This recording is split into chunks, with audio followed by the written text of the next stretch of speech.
All righty. I'm going to invite our guest speaker, Greg Nettle, up here. We are so honored to have Greg. This is the first church he's traveled to speak at since COVID. He lives in Ohio. He was a pastor for 25 years of a mega church out there that he's still a member of. And then 10 years ago, he became the president of Stadia Church Planting. And he has incredible vision and leadership abilities. And so he's led that from organization from planting like 20 churches a year to 400 churches a year, and he has goals of thousands of churches a year in the near future. Yep. It is a privilege to have you with us, Greg. I first met Greg on a trip he led down to Ecuador 5 years ago, a vision trip, and that's what inspired me and then us to do what we've done and what we will continue to do. We love partnering with you. Thanks. By the way, we partnered with Stadia to do Restoration Church Plant a couple years ago up in Loveland as well, and they helped us to really launch that group with momentum. It's a privilege to have you here, brother. Thank you. Bring it. Thanks. Grace, let's have some fun, huh? Yeah. Hey, I love being out here. I love Colorado. If I could live anywhere in the country, it would be in Colorado. I've prayed for God to move me to Colorado, and I'm in Cleveland, which is challenging for me. You know, I mean, we have the Cleveland Browns. I mean, you're not much better, but... we have our lakes catch fire up there, our rivers catch fire in Cleveland, but, I mean, you guys got some fire problems down here, too. So, that all kinds of equals out, I think, in that. But I love coming out here, seriously. This is my favorite place to travel, so when I got invited out, I've been a raving fan of Grace for a number of years now and love our partnership, love Clay. You all, we're just grateful, right, to have a lead pastor like Clay and his family, and just visionary and just amazing. These are uncertain times, as we've been talking about already. I mean, there's the uncertainty of the political season we're in. How's our nation going to react? What's going to happen next? That uncertainty continues to move forward. There's the uncertainty of the pandemic. When are we going to get the vaccine? When's it going to be widely distributed? What's the future look like? That uncertainty's in our lives. There's the uncertainty of our economic situation. Lots of businesses, lots of not-for-profits this year got the PPP government loan, but we're not going to get it next year, right? And so what's going to happen next year in the uncertainty of our economic times? We could just go down the list. But there are some things we know for certain as well. Are you ready to hear some certainties? Here we go. Here I can tell you for certainty. It will not be our political system that brings hope to this world. It will not be business and economic upturns that bring hope to this world. It will not be military might that brings hope to this world. It won't be the education system, as important as it is, that brings hope to this world. It will be Jesus lived out and in and through the church that brings hope to this world. Amen? I mean, that's it, period. It's Grace Place. It's Jesus living in and through you and out that brings hope to this world. I love that we're gathering. It's just been an amazing weekend for me to get to worship with you all. But I hope you know as we gather here, as good as this is, do you know there are 4,000 plus people right now online digitally gathering, part of Grace and extension? I mean, that's an astonishing thing that God's allowing. So if you're online, we're so glad you're with us, and just, kind of keep that in mind. How many people now are being mobilized to bring certainty, the certainty of Jesus, to this world? Now, here's an interesting certainty as well. Whenever uncertainty happens, when bad things happen, be it in the United States, around the world, when uncertainty takes place, who suffers the most? Who suffers the most in times of uncertainty? Children. Vulnerable children suffer the most. And the crazy thing is that we know that children matter to God. Children matter to God. And therefore, they matter to who? They matter to us. Your children, my children, your grandchildren, neighbor children, school children, all the children throughout the United States, all the children around the world, they all matter to God. And therefore, they matter to us. Now, I'm going to read you a scripture right now if you want to join me. Matthew chapter 18, starting in verse 1. At that time, the disciples came to Jesus, and they asked, "Who then, Jesus, is the greatest in the kingdom of heaven?" Jesus called a little child to him, placed the child on his lap. And he said, I tell you, unless you change and become like little children, you'll never enter the kingdom of heaven. Therefore, whoever takes the lowly position of this child is the greatest in the kingdom of heaven. Now, underline this next sentence. And whoever welcomes one such child in my name welcomes me. Now, I want to camp on that just a moment. So, Jesus is saying, when we care for a child, the way we care for a child or the way we don't care for a child shows how we care for who? This is profound. If we really want to show Jesus how much we care for him or how little we care for him, we care for children. We care for children. That's straight out of Scripture. Verse 6, if anyone causes one of these little ones, those who believe in me, to stumble, it would be better for them to have a large millstone hung around their neck and to be drowned in the depths of the sea. Those are some of the harshest words Jesus ever spoke. Beware that you don't look down on any of these children, for I tell you that in heaven their angels are always in the presence of my heavenly Father. From those verses, children matter to God. Now, not long ago, I was traveling, and I was in a hotel room, and at night I put my phone face down on the table beside me, and I set my alarm for the morning. And at 3 a.m., my phone started blaring, and I was like, what in the world? And I turn it over, and it's an alert for a child. Do you all have Amber Alerts out here? Okay, so it's an Amber Alert.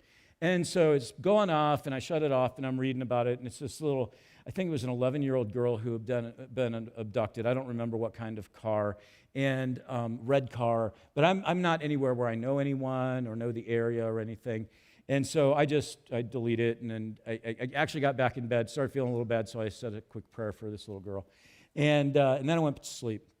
And the next morning I got up, and God just kind of was wrecking my heart a bit over the Amber Alert. Because that was somebody's daughter, right? That was somebody's daughter. And here's what I want you to think about. Here's what God started doing in my heart. I have a little girl named Tabitha. Actually, she's 22. We celebrated Friday night up in Cleveland. And but if that were my little Tabitha when she was 11 years old and she got abducted, and there's this Amber Alert going out, let me tell you, friends, if I were here and Tabitha had been abducted, I wouldn't just be sending out an Amber Alert. I'd be calling you all, and I would say, my little girl Tabitha has been abducted. She's lost, and would you help me come find her? I mean this. Would you help me bring her home? And I'd say, Clay, let's call a meeting of the church because she's somewhere out there. And my hunch is you would all gather with me, right? I mean, think about that. If it's somebody you'd go, yes. And at the very least, I'd say, let's get down on our knees. And please, I know it's 3 a.m., but don't go back to bed. Would you pray? Would you stay up and pray with me for Tabitha to be safe? And would you bring her home, Father? And you all would stay up with me and you'd pray because I deeply and I desperately love my daughter Tabitha, and I wouldn't rest until she's brought home. And that's how God feels about every child who is far from him on planet Earth. I mean, there's just like Amber Alerts going off, all over right now. Oh, that little 6-year-old in Ecuador is going to bed tonight hungry. Oh, that little 10-year-old boy is being abused by his alcoholic father in Bolivia. Boom, boom, Amber Alerts. And I think God's going, oh, please, church, would you help me bring my children home? Would you help me bring my children home? And we're going to have that opportunity. And I am unashamedly going to pull at your heartstrings. Let me just tell you that now. I am. Because these kids matter to God, and therefore they matter to us. So what do? Well, here's the deal. The single most effective way of reaching people with the good news of Jesus Christ, those who are far away from God, is through new church planting. That's true throughout the United States. It's true around the world. Now, here's a crazy number, though. 85% of those who make a decision to follow Jesus do so before the age of 18. Do you hear that? So let's just do a little experiment here. Online, I'd love for you to do this. Here in person, for sure. Would you raise your hand really high and keep it up if you made a decision to follow Jesus before the age of 18? Raise your hand really high. I mean, that's nutso. It's almost everybody. And so, what should be the most important ministry here at Grace Place? Yeah, the children's ministry is where it's happening. There should be like a line of people waiting to serve in children's ministry. It all matters. But children matter to God. And so here's what Stadia does. Our vision is for every child on the planet to have a church. That's our vision. And we do it by partners like you. We strategically plant churches who will intentionally care for children, the next generation, right? And so, thank you, Grace. I'm here in person with you online. Let me say thank you to you. Because there's a new church in Colorado that you partnered to plant. There's a new church in Ecuador that's doing so well that you are helping it expand. How about that? I mean, that's a yay, God. There's going to be a church in Peru because you care. That's going to sponsor 200, 400, 500 children. It's going to change the lives of those children forever. So thank you. I mean that. Thank you. Because I've often thought, where would we be without the church? I mean, I grew up, I was 11 years old, I'll never forget. I grew up, but this little church, Clinton Church Christ, was right across the street from our house. And so we'd walk to church some weekends we drive, but it's Northern Ohio and you don't want to drive in the winter there. I mean, you don't want to walk in the winter. It's as bad as it is here. But it's rainy there and gray. We don't have sunshine like you do, which is why I want to live here. But anyhow, that and the fires on the lake. But so anyhow, we would walk to church, and 11 years old, I'm sitting in church, and the preacher, Norman Maynard, who preached there my whole life, was preaching, and he gives the invitation to follow Jesus, and I'll never forget. Mabel's over playing the organ, and it wasn't like this, it was like a real organ. And some old hymn, right? And we're singing, and I step out of the aisle, and I'm just quivering, and I walk down the center aisle, and Norman's there, and he said, "Oh, Greg, do you believe that Jesus is the Christ, the Son of the living God?" And I said, "I do." "And Greg, do you trust Jesus as your Savior and as your Lord?" I said, "I do." And so back then, we went up in the baptistry changing rooms, and I put on that long white robe, and Norman and I went down into the water. "You were buried with Christ in baptism and raised to live a new life." And I came up just weeping. I remember it like it was yesterday. And I've often thought, where would I be if someone hadn't, years and years before, started that little church in that little town of Clinton, Ohio, of all places? Where would I be? And so then years later, God calls me into the ministry, and I become a pastor like Clay, and I'm leading this church in Northern Ohio, and we have a big room like this, and one weekend we did a baptism weekend, and we had a huge hot tub set out here, right? And the services just started running together because so many people were coming. Over 300 people were baptized that morning. But I'll tell you, I don't remember many people I baptized that day, but I remember one. Because I looked up at the top of the stairs, and there was my 11-year-old daughter, Tabitha. And Tabitha was coming down the stairs to be baptized by me. And you can see in that picture, that's my dad who came in with her and my wife. You're buried with Christ in baptism, and you're raised to live a new life. And I've often thought, where would little Tabitha be if someone hadn't planted that church, right? Where would she be if someone didn't care enough for the next generation, 11 and 11, and planted that new church? So I'm just going to get real personal here right now. Where would you be if 24 years ago your team hadn't planted Grace Place? And where would you be right now? Where would your children be? Where will your grandchildren be? Where will those children, where would they be in Ecuador if we didn't plant those churches? Where will all those children go in Peru if we don't plant those churches? So 85% of those who make the decision to follow Jesus, do so before the age of 18. Let me push this just a little farther. Because I know Clay and his family are huge advocates of this, as is my family. Do you know that if just one family, one single person in each church in America would care for a foster child, just one child, one church, for every church in America. If just one family did that out of every church, do you know what happened to our foster care system in America? It would be empty. Empty. Now let's go even further, because the Wall Street Journal sent out a study last year. The United States, one of our biggest challenges is our incarceration system. It's our prison population. We have one of the largest in the world, if not the largest. And it's costing us $1 bazillion a year to run it.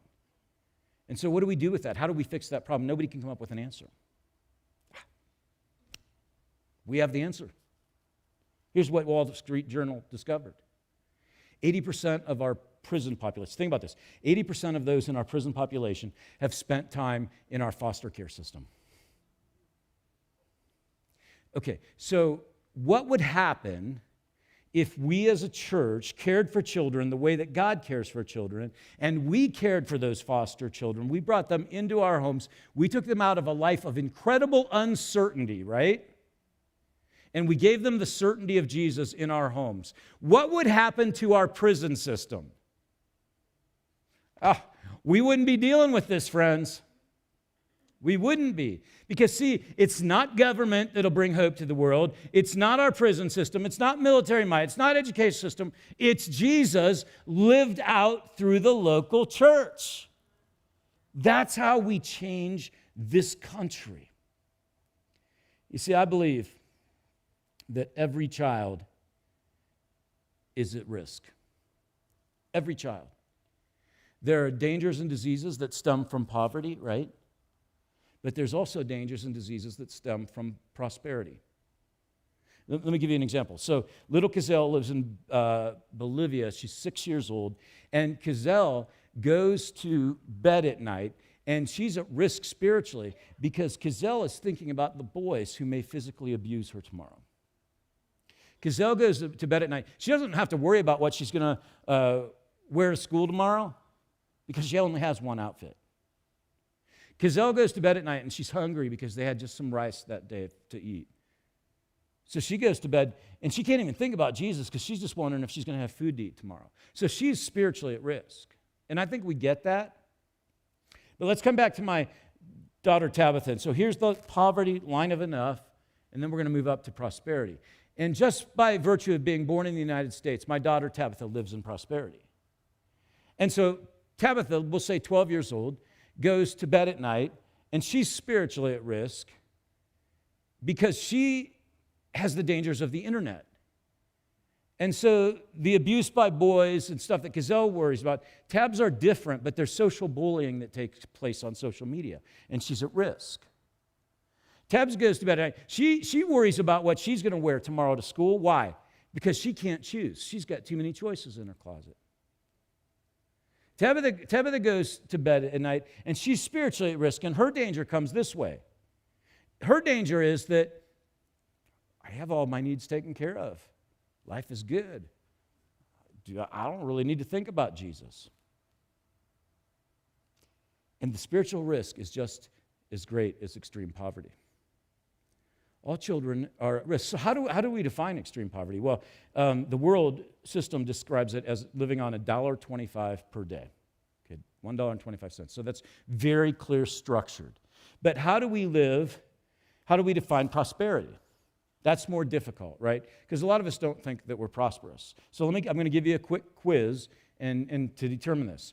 How many of you slept in a bed last night? Raise your hand if you slept in bed. Online, raise your hands too.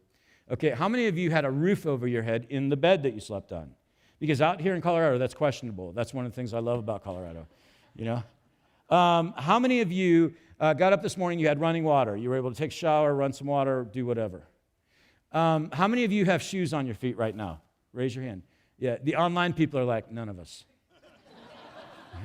We love online. They're not even out of bed yet. They're just watching it on the TV. Yeah. Okay, if you answered yes to that baseline of questions, if you answered yes, you are more prosperous than 80% of the people in the world. 80%. You're in the upper 20th percentile if you answered yes to those questions. Now, let's get even more uncomfortable. How many of you have money in your pocket, in your wallet, in your purse right now? How many of you? Raise your hand really high. Keep it up there. Okay, ushers, we're going to take an offering right now. We found out. Just kidding. Yeah. How many of you, you're like me, have loose change lying around? Like I have a bucket in my closet in my bedroom that is full of loose change. Y'all have that? Or you have loose change. It's in your car. I have to every once in a while collect mine in a plastic bag because there's too many nickels and dimes laying around in there. How many? I have it in my backpack that I travel with. I got money back yesterday from a coffee I bought, and I gave the tip, and then I threw a quarter or two in my backpack. And so there's loose change in the bottom of my backpack. How many of you have loose change laying around? Raise your hand really high. I want to see this, okay? Online, raise your hand so I can see you. Okay, this is interesting. Do you know that for the vast majority of the people in the world, loose change is an unknown concept? Like if you talked about loose change, they'd go, what are you talking about? There's no loose change laying around. Like they don't even, they would go, what? So if you answered yes to those questions, you are now more prosperous than 90% of the people on this planet. 90%. You are living in the upper 10th percentile of world population's prosperity by those standards. Now, most of us are living way above that as well. And so what do? Go back to this line of enough. Here's what I believe. The further you move away from this line of enough, the more spiritually at risk you become. So you get down here in extreme poverty and you can't begin to think about Jesus because you're just trying to live day to day. You're at risk. You get up here, way up in this prosperous area, more than enough, and you start forgetting about Jesus. I'm a self-made man. I have everything I need. Now, I want you all to live out here, okay? But I'll explain why. This is a scriptural principle. Let me read from the book of Proverbs, chapter 30. Oh God, I beg two favors from you. Let me have them before I die. Favor number one. First, help me never tell a lie. Second, listen to this. Give me neither poverty nor riches. Give me just enough to satisfy my needs. For if I grow rich, I may forget you. I may deny you and say, who is the Lord? And if I am too poor, I may steal and thus insult God's holy name. Isn't that wild? Give me just enough. And so what do? I'm going to ask you to walk out of here with doing one thing, online one thing this weekend. Here's what happens. Remember Cazelle down here, 6 years old. Tabitha up here. Now we'll go back here. So Tabitha, at the time Cazelle is 6, my daughter Tabitha is 12 years old. We're having our first Compassion Sponsorship Weekend at River Tree, where I'm senior pastor. Tabitha is asked to help man the tables for Compassion packets like you're going to see out here. And so Tabitha, we have Saturday and Sunday night. Tabs goes on Saturday at noon to be trained on how to do this. So I'm at home watching the Ohio State Buckeyes. We are now number 2 in the nation this year. But, I mean, your Buffaloes are doing good, too. So, seriously, I mean, it's good. It's not the Ohio State Buckeyes, but it is good. Nobody's going to sponsor a kid now, are you? You're like, oh, that guy's an idiot. So, Tabs is 12. I'm at home watching the Ohio State Buckeyes. And so she comes home from her training, and she walks up to me slowly, and she pulls this child sponsorship packet from behind her back, and she says, Daddy, this is Cazelle. She's 6 years old. She lives in Bolivia, and I want to sponsor her. And I'm going, Tabs, you're 12 years old. You don't have a job. It's $38 a month, by the way, to sponsor a job. And Tabs says, Daddy, I get allowance for doing my chores. I can babysit. I can do different stuff. I want to sponsor her, Dad. I'll write the letters to her. I'll pray for her every day. I'll pay for it. I said, okay. So Tabs sponsors Cazelle.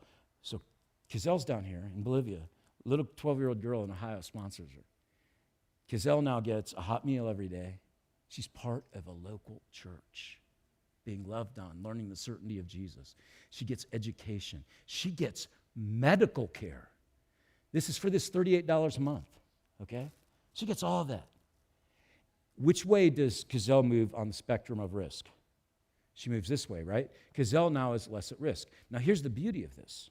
Tabs is out here in prosperity world thinking about all of her stuff and the weird American Doll stuff that all 12-year-old girls like. And American Girl, right? So that's called. And so, but Tabs sponsors this little girl. Which way does Tabs move on the spiritual risk spectrum? She moves this way, right? Okay, now this story, you can't make this stuff up. So 2 years later, I'm traveling down to Bolivia with a church like you, and we're taking leaders down to see their church plant. And we visit this. My daughter's not with me. Tabs is not with me. But we visit this church in Bolivia, which is Cazelle's home church. And so this is up in the mountains. We're walking up this dirt road, and I mean, it is high. And we're walking up this dirt road, and there are little kids, hundreds of them, lining the road, cheering for us as we walk up. It's like your church in Ecuador. The same thing if you go visit them. And there's a cinder block building on the top of this hill that's the church building. Very nice for that culture, nothing extravagant, just very nice.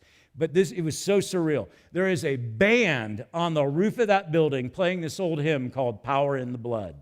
I was like, this is weird. And so we're walking up this dirt hill. Children are cheering for us as we're walking up. And all of a sudden, this little 8-year-old girl named Cazelle comes running down this dirt road. And my daughter's been sending pictures to her of her family. And she runs down and she just grabs my leg. And she grabs my leg. And we walk hand in hand up that dirt road, and we get to the church building there, and all these people are around. And they take us into the church office, and we go in, and I'm excited to hear how Cazelle's doing in school and all this stuff. Turns out Cazelle is really bright. She's the top of her class. It is not like the United States. They're showing me her school records. These are her medical records. I'm like, oh, this doesn't happen in the U.S., but they're showing me all this. So I'm looking at her records, and on June 6th, there's this little heart sticker that's beside her name on June 6th. And I said, so what's the heart sticker? And the church leader said, that's when Cazelle gave her life to Jesus. So Cazelle's down here, gets sponsored by a 12-year-old girl in Ohio. Cazelle comes up here. Little Cazelle's being prayed for by that 12-year-old girl. Cazelle makes a decision to follow Jesus. Where does she go now? Now she's moving up here. Okay, now this is the beauty of it. So Tabs wasn't with me, but I shoot a video with little Cazelle. This is Cazelle. Cazelle's thanking Tabs for praying for her. Thank you for the gift she sent down to me. I gave my life to Jesus, Tabitha. So Tabs is up here. She sponsors little Cazelle. She moves down to here. Tabs sees that video. Where does Tabs move? Sponsors 2 more children. No joke. 14 years old. 3 kids.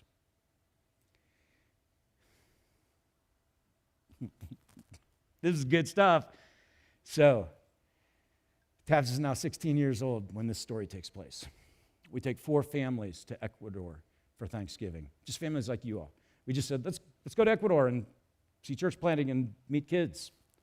And so we go down over Thanksgiving. And on Thanksgiving Day, all these kids are gathered around, right, in this church that we helped plant at River Tree. And we're playing with these kids. We're rolling in the dirt and playing soccer, and I'm getting worn out. And so at lunch, Thanksgiving Day, they don't celebrate Thanksgiving Day in Ecuador. That's an American holiday. And so, but we're serving arroz con pollo, right? So rice and chicken to these kids, and they're just eating it up. And there's tres leches cake, my favorite dessert that we're serving, after the lunch. I mean, it's a big deal. And the kids are all serving and cleaning up. And then we're playing some more, and we do Bible time with them. And that night, we're gathered back at our hotel, and we're all processing what we experienced that day. Without exception, there's 8 kids on this trip, four sets of parents, 8 children ranging from 8 years old to 17 years old on the trip. Every single child in that group, you know what they said? They said, that was our best Thanksgiving ever. That's game-changing. So the next night, we're getting ready to fly out of Ecuador, to fly back to the States. And if you fly out of Ecuador, if you've done that, the flight you take out of Quito, Ecuador, boards at midnight. It's a drag. But that's what you have to do. So we decided we're going to go have a farewell kind of dinner at a local restaurant in Ecuador with Ecuadorian food, which is awesome. And we're going to celebrate, and then we'll go to the airport. So we're there, the adults and the kids all at the table. We all have dinner together. And then the adults are having desserts and coffee and stuff afterwards. And the kids, the 8 of them, there's a fireplace over in the corner, and the kids are all gathered over there talking. They're scheming. You know how you can tell, right? You can just tell there's scheming going on. So pretty soon we're all sitting there, and led by my daughter, the ringleader, these kids come over, and Tabs walks up and says, Dad, we want to plant a church in Ecuador. I said, great, it's $87,000. And she said, I know, because she's still up here. She's still at risk, and she's more at risk when she talks to me that way, right? I know. Okay, well, here's the deal, Tabs. To raise that money, we can't plant a church next year in Ecuador until we have that money in hand. So to pull the trigger on a church, for instance, in 2021, we have to have the money by the end of 2020 to actually make that happen in 21. And so I said, remember, it's Thanksgiving. So you guys have 5 weeks when we get home to raise $87,000. I said, how about this? So we're talking with parents. How about if we as parents cover half of it? We'll do $40,000. You all do $47,000. And all 8 of these kids are going, no. This is going to be by kids, for kids. Now, here's where it gets even trickier. So I'm senior pastor of River Tree at that time. We've already made a commitment to plant 2 churches in Ecuador that year as a church. So our Christmas Eve offering is going to raise $200,000 to plant 2 churches, right? So I'm telling these kids, you can't ask River Tree. You can't use any platform time. We're not making any announcements. So this has all got to be grassroots. And these kids are like, yeah, we'll do it. No problem. So we go home, and these kids just do everything. They're on social media, GoFundMe campaigns. They've got T-shirts they're selling in school that say, by kids, for kids. The teachers in our public school system are letting them give presentations in class about what they're doing and all about children in Ecuador and collect donations. It's crazy. Our kids came, imagine this, parents. All of our kids come to us, and they say, Mom and Dad, we have enough. Whatever you were going to spend on us for Christmas this year, would you just give that towards the church plant? Can you imagine that? They're out Christmas caroling, telling people about their church. People are giving them money just to get them out of their yard. 5 weeks after we came home, they had raised more than $87,000 to plant a church in Ecuador. 8 children. 8 children. And so here's what's really fun. I've visited that church in Ecuador twice now. Because 8 children living in Ohio took a step this way, right? Those 8 kids became less spiritually at risk.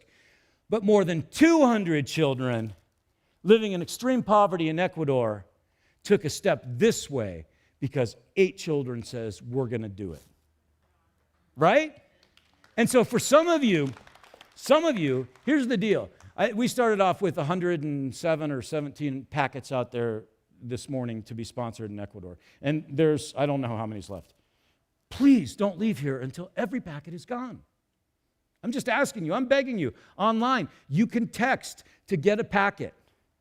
You can text here if you're not comfortable staying out there because of social distance. It's all good.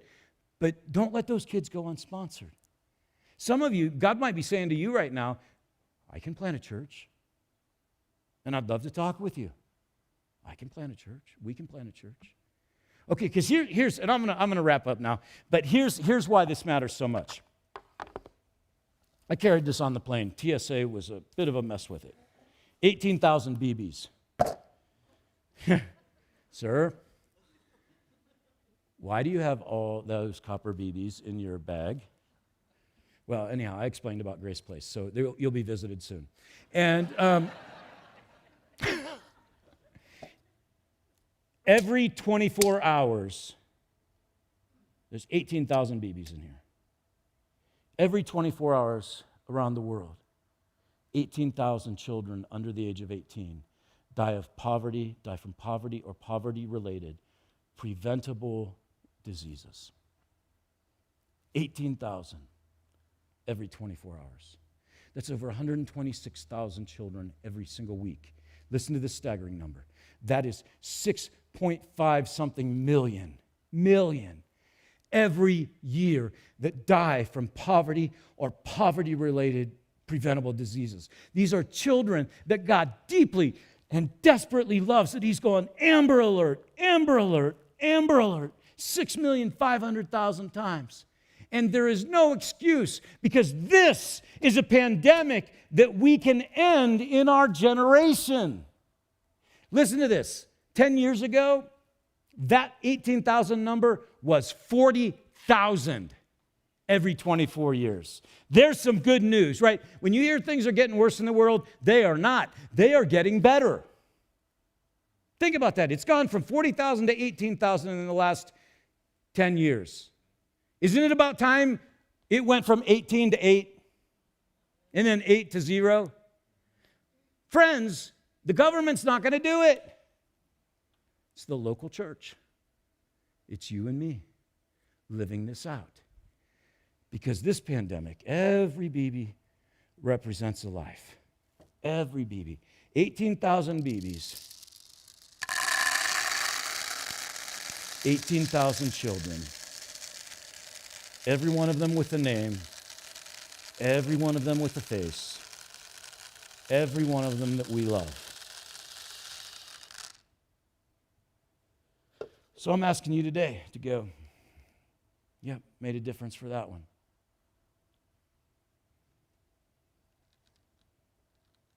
Made an eternal difference for those two. Would you do that?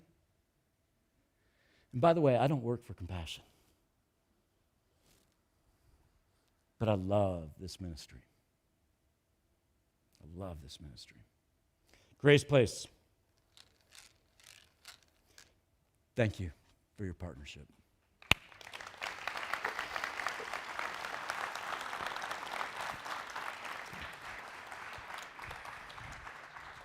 Thank you, Greg, for being here with us. That was so inspiring. You know what I love about this church is this is a generous church. I don't know if you're aware of this, but there are churches that will not allow Compassion sponsorships at their church because they're afraid that people will give money that they normally would have given to the church, and they'll divert it to this, and then the church will suffer. We don't believe that here. We believe that you can't outgive the Lord, and that God blesses us to be a blessing, right? And we believe that God is going to bless individuals who are generous. He's going to bless families that are generous, and he's going to bless churches that are generous.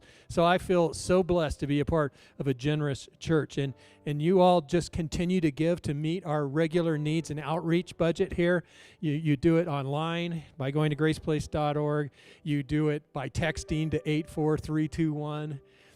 You do it by writing checks and sending them in the mail if you're online, or dropping them in the boxes if you're here. But you've also demonstrated that you're willing to go above and beyond for initiatives like planting a church in Peru and like sponsoring children through Compassion. I know there's some families here that have sponsored over a dozen kids. I think Greg said he sponsored 13, his family. So you don't have to stop at one, but maybe one is enough for you. You know what's enough for you. My wife and I sponsor a brother and sister, and it's been fun to watch them growing over the last 5 years, and to can communicate with them with letters and cards and pictures. And I hope you're doing that, all of you who are already sponsoring, that you're staying in touch with them. If you ever get a chance to meet them, same thing happened to me that happened to Greg when I first met those kids. They ran to me and they threw their arms around me, and they didn't want to let go. It was the most precious thing, brought tears in my eyes. They just hugged me because they already knew what a difference our family had made in their family, and they considered us family, like godparents or something, like a great uncle or something. They treated me like a long lost loved one, and they did that because their lives are changing because of $38 a month each. And you think how far that goes when you go out to eat. It doesn't go very far, does it? But it goes really far when it provides them what it provides for them. So we're going to sing one more song, and then we're going to go out, and there's little pictures on the tables. You could go get your kids if you want, if you have kids, over across the way, and come back and look at those pictures together. You might feel more comfortable just texting, so you don't have to stand in line, or maybe you're online and you can do this. And we're going to put up the number right here, and you text the word GP sponsor. And if you're thinking about it and you're not sure, you can take a picture of this and decide. But GP sponsor to 83393. And here's what happens. A child will come right back to you from Ecuador, from our area of Ecuador. And you'll have the opportunity to sponsor that child. Now you say, maybe I want to look at the child. Listen, if you text to sponsor, please know in advance you're going to sponsor that kid, because what's going to happen is if you decide not to sponsor, they're going to take that kid out of circulation for a little bit because they don't want to take a risk that there's a double sponsorship. So that kid was going to have less of an opportunity if you look at them and don't take them. And so what I would encourage you to do, if the Lord's moving on your heart, is just pray, Lord, choose a child for me. Choose a child for me, and then text GP sponsor to 83393. We've done over 500 kids already, and I'm confident we're going to do more today. And you might find out things about that child that are going to bless your heart in the next few years. But you know what? A lot of these stories we're only going to hear in eternity. The ripple effect of this child gave their life to Jesus. The whole family came to Christ. They grew up. They graduated from Compassion and went to work for Compassion and went to work for a church. There's over 1 million graduates of Compassion already out there, and a large percentage of them are serving the Lord in some way professionally for a ministry, for a living, because their lives were changed through this ministry. So I can't say enough good about it. I love the generosity of this church. Just pray about what God wants you to do and how he wants you to be a part of this. Let's stand together as we finish off our worship time with turning our hearts towards our great God.